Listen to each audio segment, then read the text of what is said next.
بسم اللہ الرحمن الرحیم۔ السلام علیکم، میں ہوں آپ کی ہوسٹ ہانی۔ کہانی کی طرف چلنے سے پہلے ہمارے چینل اردو ڈیجیٹل کو سبسکرائب کریں اور بیل آئیکن کو پریس کرنا نہ بھولیں۔ مریم بہت ہی خوبصورت اور پڑھی لکھی لڑکی تھی۔ یہی وجہ تھی کہ اسے دیکھتے ہی لڑکے کی ماں نے ہاں کہہ دی تھی۔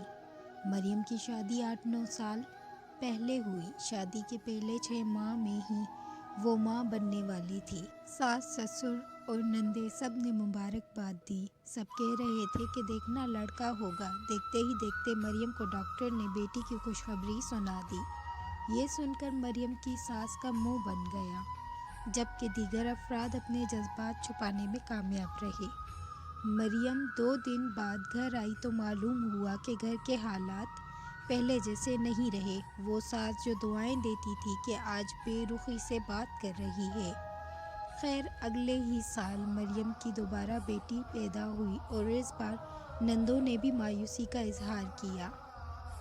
وقت گزرتا رہا، پھر 2 سال مزید گزرے، لیکن اس وقت حیرت کی انتہا نہ رہی جب مریم کے سسرال والوں نے مریم کو یہ کہتے ہوئے میکے بھیج دیا کہ اگر بیٹیاں ہی پیدا کرنی ہیں تو اپنے گھر چلی جاؤ۔ اور اسے اس طرح مریم کے ہاں تیسری بیٹی پیدا ہوئی۔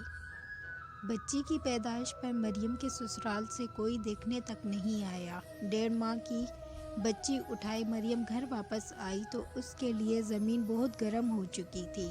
ساس اٹھتے بیٹھتے پرانی باتیں نکال کر طعنے دیتی۔ کبھی مریم کی بارات کے کھانے کو خراب کہا جاتا، کبھی مریم کے جہیز پر تنقید کی جاتی۔ گھر کے ہر کام میں نقص نکالے جاتے۔ اس کے پکائے ہوئے کھانے بھی اب برے لگنے لگے۔ مریم صبر کرنے والی تھی، چپ چاپ سب کچھ سنتی رہی۔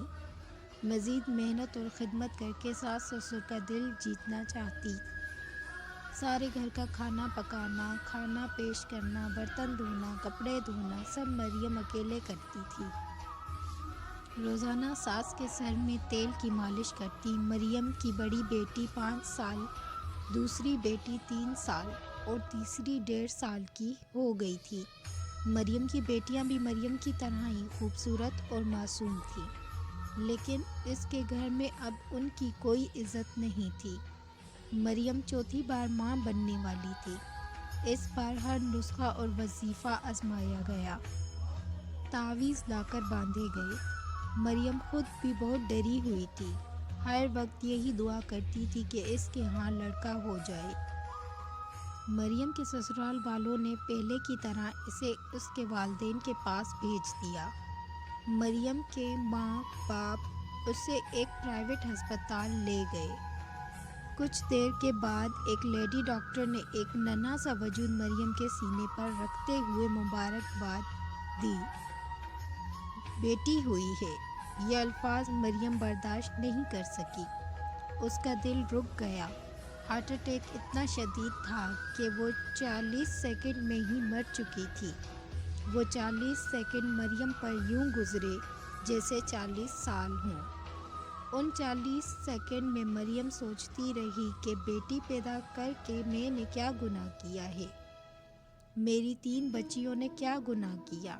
اور یہ جو ابھی 40 سیکنڈ پہلے ایک بیٹی میری چھاتی پر رکھی گئی، اس کا کیا گناہ ہے؟ ڈاکٹر نے مریم کی لاش اٹھائی اور بچی مریم کے بوڑھے ماں باپ کے حوالے کر دی۔